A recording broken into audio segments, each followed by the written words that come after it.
ضلع قصور کے شہر چونیا محلہ کٹیکا والے کے رہائشی درندہ صفت افضل نامی باپ نے اپنی 14 سالہ ستلی بیٹی کو زیادتی کا نشانہ بنا ڈالا۔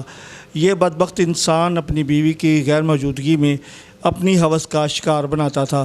بیٹی کو بتانے کی صورت میں جان سے مار دینے کی دھمکی دے کر خاموش کرا دیتا تھا۔ مسلسل زیادتی کے بعد جب بچی کی حالت غیر ہوئی تو ڈاکٹر کے پاس چیک اپ کے لیے لے کے گئے تو ڈاکٹر نے بتایا کہ بچی کافی عرصہ سے زیادتی کا شکار ہو رہی ہے۔ بچی نے بتایا ہے کہ میرے ساتھ ایسا ہوا ہے۔ پہلے بچی سہمی تھی، اس کو نہیں پتا تھا۔ میں نے کہا کیا مسئلہ ہے، اس کو الٹی ایموشن آ رہے تو ہم لے کے گئے ڈاکٹر کے پاس۔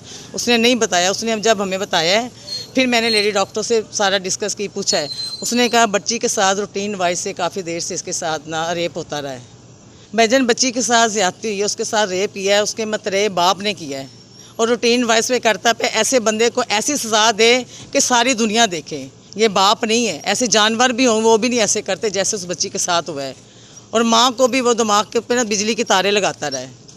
میڈیکل رپورٹ کی تصدیق کے بعد تھانہ سٹی کی پولیس نے کارروائی کرتے ہوئے مقدمہ درج کر کے ملزم کو گرفتار کر لیا ہے۔